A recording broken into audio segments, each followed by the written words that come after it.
up there. Thank you for doing so. Also, welcome our guests. Thank you for being with us on a beautiful summer day, although some storms are coming from what we hear. If you look out in our parking lot, you'll see we had a tree that was hit by lightning during the week of summer blast. There was a large crack, so it's going to be taken down soon.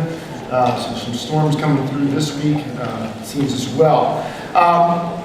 Two things before we get into God's Word this morning. One, this is for all young adults, singles and young marrieds. There's a meeting this Friday night at 7:30 p.m. in the lobby here. Again, that's for all of our young adults, singles and married.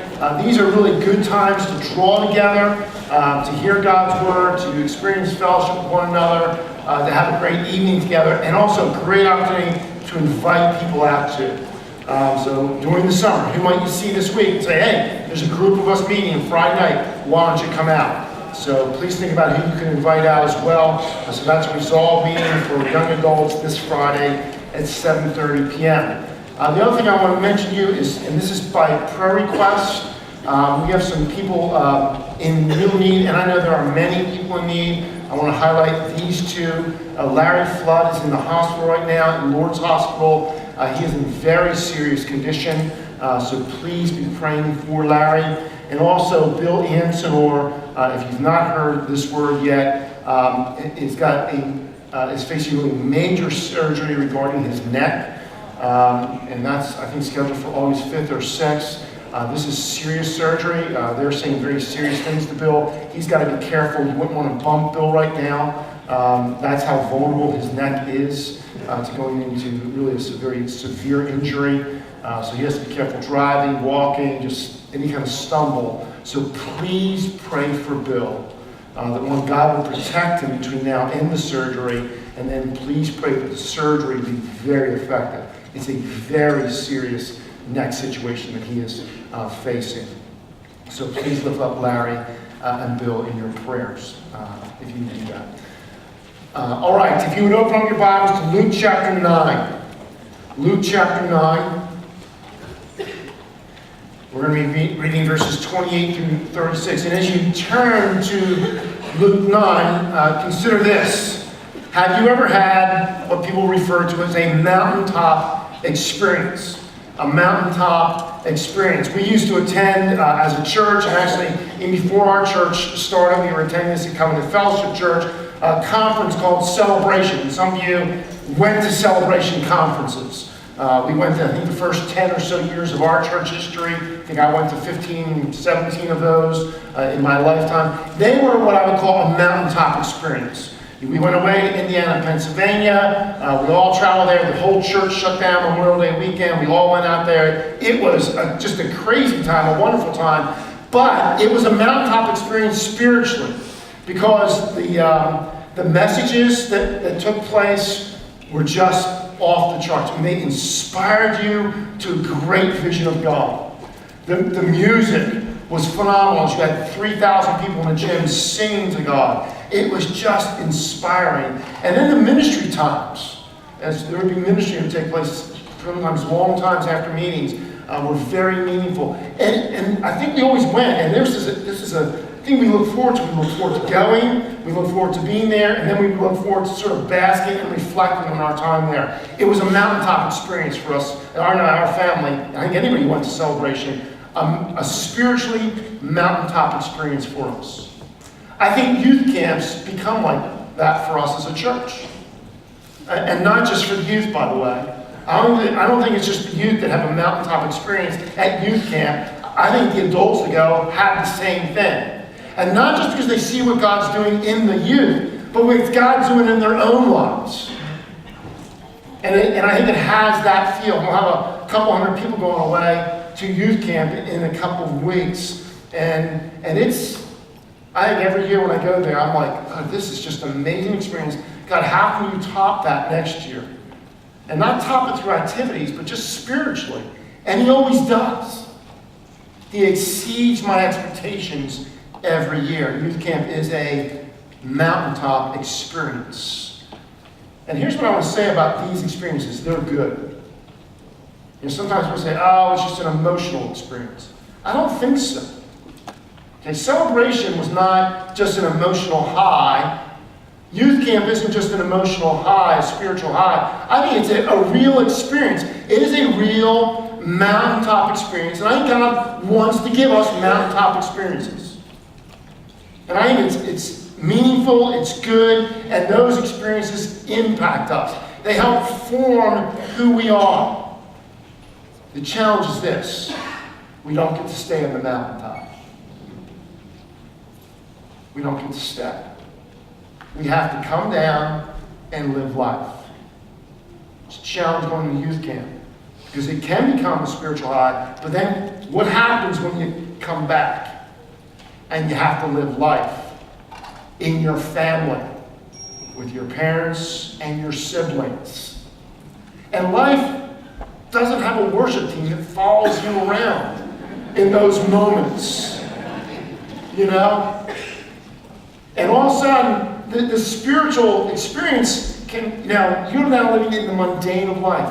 I think we need those spiritual experiences, but they're to transform how we live in the mundane parts of life. And I think they're supposed to have long-term impact on us. So we're going to come down. We're going to come back from youth camp. And I think there's part of us like, man, if we just stay there, maybe we'd sin less. But the reality is, the longer we're there, the more we'd sin. Okay? Now, in this text, what we're looking at in Luke 9, we're going to be looking at a mountaintop experience. It's a real mountaintop, and it's a real experience. 3 of the disciples are going to be invited by Jesus, and they're going to have a mountaintop experience. And it's going to be so powerful, they don't want to leave. Sort of the way we don't want to leave. We didn't want to leave celebration. You don't want to leave youth camp. You don't want to leave something like that. They don't want to leave. And it's an event called the Transfiguration of Christ. So I've entitled this morning's message, On the Mountaintop with Jesus. On the Mountaintop with Jesus. And the main point is this: the revelation of Jesus, who he is when he reveals himself to us, is the Christian's greatest encouragement. And I would say it's even beyond that. It's the Christian's greatest need. The revelation of Christ, when he really just shows himself to us, is the Christian's greatest need and the Christian's greatest encouragement. So Luke chapter 9, beginning in verse 28. Now about 8 days after these sayings, he took with him Peter and John and James, and went up on the mountain to pray. And as they were praying, the appearance of his face was altered, and his clothing became dazzling white. And behold, 2 men were talking with him, Moses and Elijah, who appeared in glory and spoke of his departure, which he was about to accomplish at Jerusalem. Now Peter and those who were with him were heavy with sleep, but when they became fully awake, they saw his glory and the 2 men who stood with him. And as the men were parting from him, Peter said to Jesus, Master, it is good that we are here. Let us make 3 tents, one for you, and one for Moses, and one for Elijah, not knowing what he said. As he was saying these things, a cloud came and overshadowed them, and they were afraid as they entered the cloud. And a voice came out of the cloud saying, This is my Son, my chosen one. Listen to him. When the voice had spoken, Jesus was found alone. And they kept silent and told no one in those days anything of what they had seen. Let's pray. Lord, we really need you. We need you to do things for us that we can't do for ourselves. Lord, we need to see you in ways that we don't. Lord, we want to see have a greater revelation of who you are and the things you've done. So we need you to enlighten the eyes of our hearts. Lord, to open our minds to greater understanding, to affect our wills and our emotions. God, that we would see Jesus as he is, and all he is for us. So please help us this morning. And God, just draw us up a little bit to the mountaintop, that we would see and experience Jesus afresh. We pray in his name. Amen. Again, a little bit of context for this. This follows Peter's great confession, where Jesus asks, who the crowd say I am, and they give different answers, one being Elijah, John the Baptist, and other prophets. Peter confesses that he is Jesus, the Christ, the Son of God. You also have Jesus' prediction of his crucifixion, which is a must. This must happen. So he's done that. This experience follows that. And then we have the demanding claims of discipleship, which both John referenced during our singing this morning, particularly in that Methodist prayer, which was a beautiful prayer. In fact, John, I want that prayer. So that was a beautiful prayer. And wow, I was affected during that. And as Jason shared, even prior to our offering, this really radical claims about discipleship. And by the way, those are claims, as we've said, are true for all believers. Okay? All believers. From the youngest believer to the oldest believer. Okay? So from those that are just starting their walk with Christ, he makes radical claims. Deny yourself, take up your cross, follow me. Lose your life, don't try to save your life. That's made to the 7-year-old little one who's starting to really express faith in Jesus Christ, up to the 75-year-old who's been walking with the Lord for a long time. Still the same thing. It's not a time that we, as we get older, we step back and say, what? It's time for me to step back and sort of enjoy the fruits of my labor, enjoy my retirement, and enjoy things for myself. No, I'm still going to lose my life for his sake. Till the very last breath. This is the life I saw my mom live as she was serving, and as her strength ebbed in some ways, she got to where she would go and pour the juice for the little ones in Vacation Bible School. She lived that way. I see that with my in-laws right now, Donnie and Roger Small in their 70s. They're living this way. I'm really seeing great examples. I'll have no excuse. And I'm grateful for those examples. So we have the demanding claims of discipleship, claims true for all believers. And now, 8 days later, Jesus takes Peter, John, and James up to the mountain to pray. And as is typical with them, it seems this is typical, Jesus wants to go pray, and when he does that, they fall asleep. Every time you hear it, it's like he's praying, they're sleeping. They sleep here, they sleep in the Garden of Gethsemane, they just fall asleep. So, like us, they're weak. They're just weak people. I'm trying to stay conscious. Guys, remember in the Garden of Gethsemane, can you not tarry with me 1 hour? They're just like, but their head, their eyelids become heavy. Have you ever had that time, like where your eyelids are heavy? Hopefully not right during the message, like this early in the message. But maybe by 11:30 your eyelids get heavy. I remember I flew to England one year at a conference called, and it was a mountaintop experience, Stoneleigh Bible Conference. 20-some thousand people gathered. And we had, a flight to England. We had a few-hour car drive. I hadn't slept in a long time. And I'm there with C.J. Mahaney and some other men, and Terry Virgo's first night, the keynote speaker speaking, and I'm there in the front row. In the front row, I'm there, and my eyelids are heavy. And when you start writing down the page, your notes start going this way. And I just kept thinking, if I could just close my eyes. And then this was a time when the Spirit was moving, and sometimes things were operating in bizarre ways. And I thought, what? I probably could just fall out of my chair and go down. I think we'll just think right now, he's being filled with the Spirit. Look at that. We can't get him up.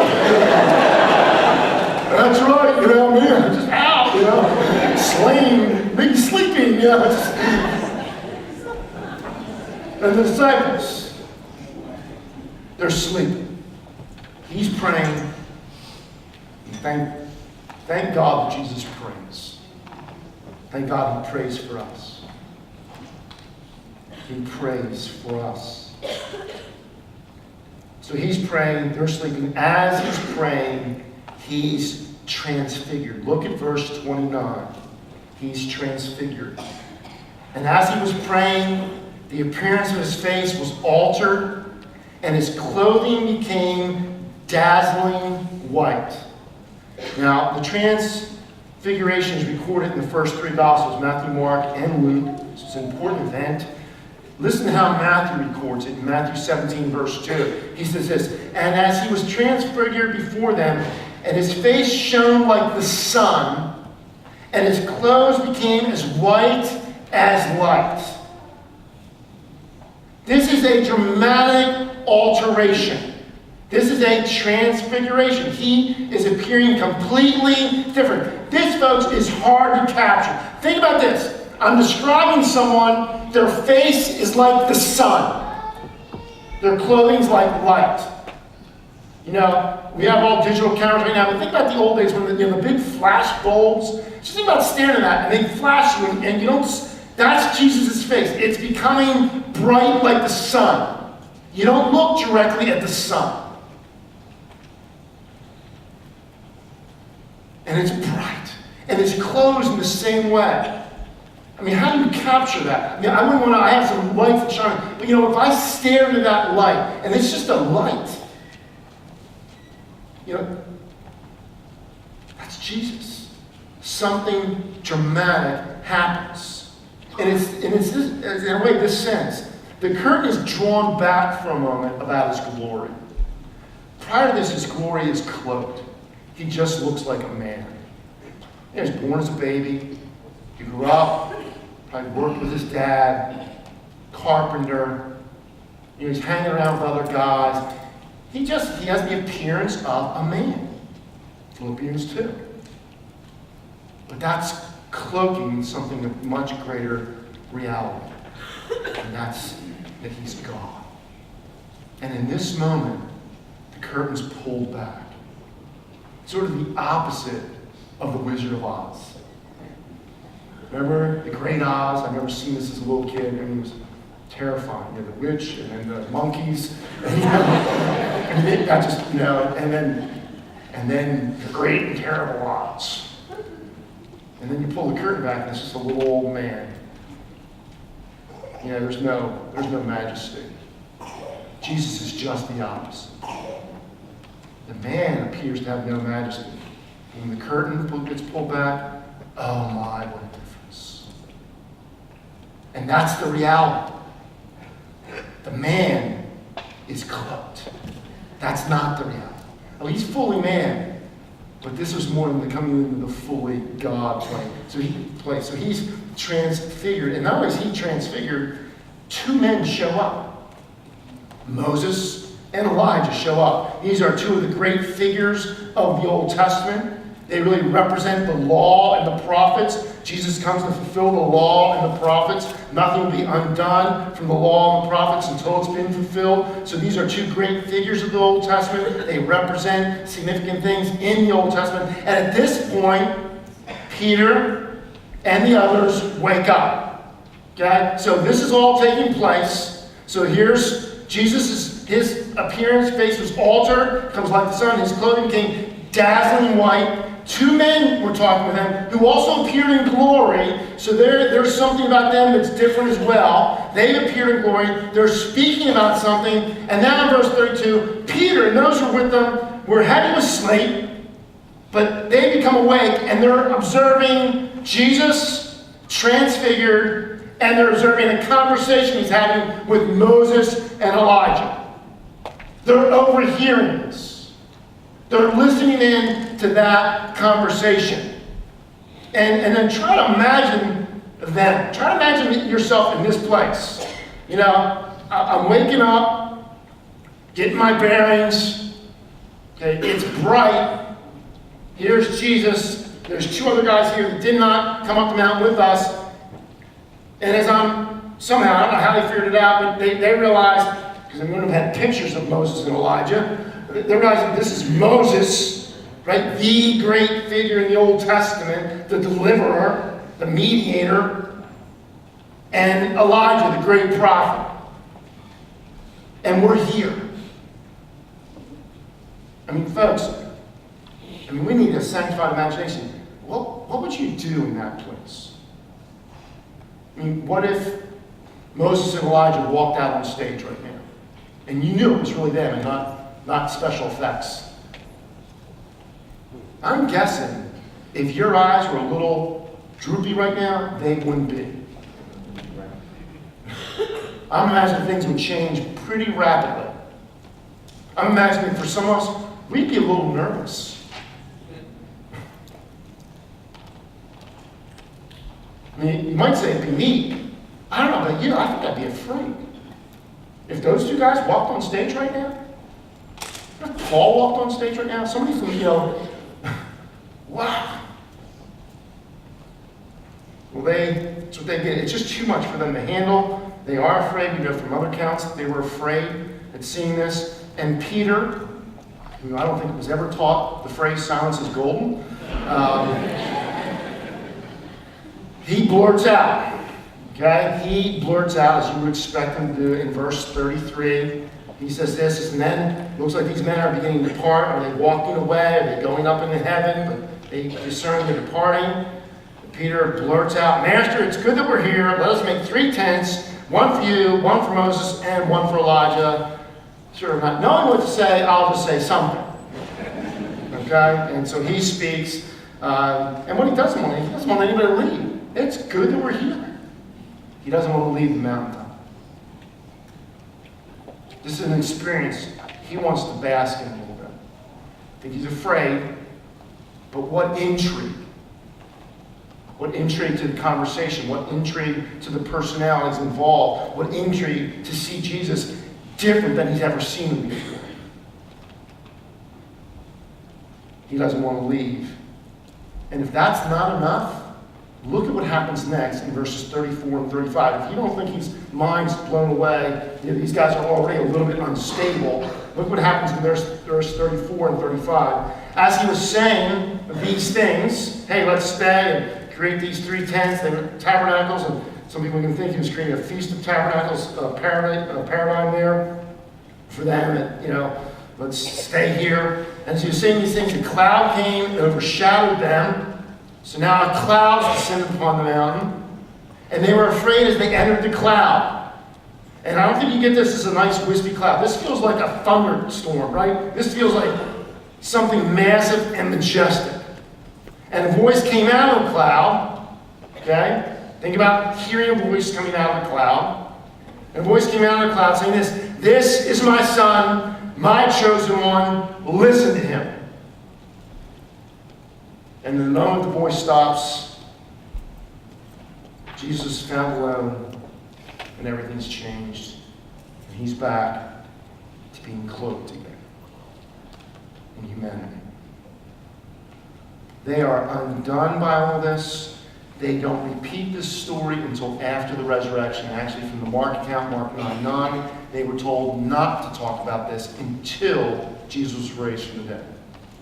Which again, interesting. Why does Jesus always tell people not to say things? Right? Why does he tell them, don't tell miracles, don't tell this, don't tell this? Tells the disciples not even to confess who he is, because they're going to get it wrong. They're going to misinterpret this Messiah. They're going to misapply him as a political leader. This probably would not be helpful to go tell people either. We saw Jesus transfigured. What are people going to do with this information? Probably the wrong stuff. Jesus says, I don't want you to tell until I'm raised, because you don't understand still what's going on.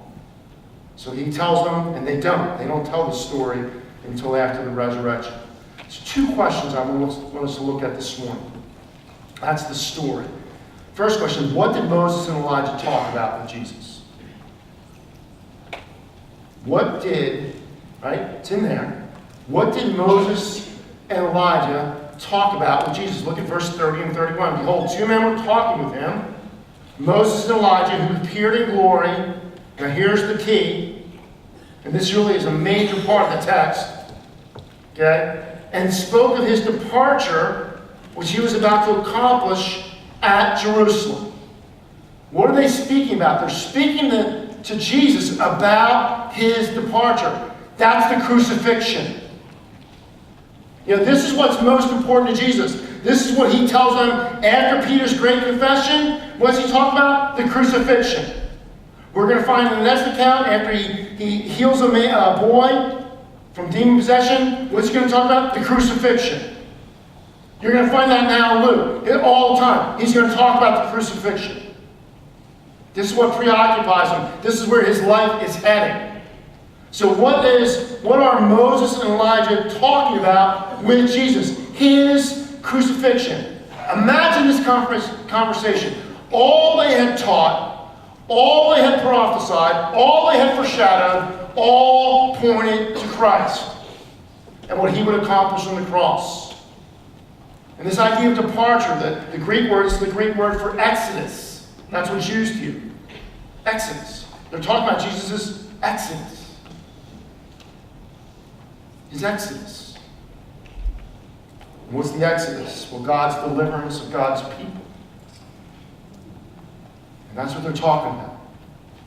They're talking about God's deliverance for God's people from sin and the penalty of sin and the rule of sin.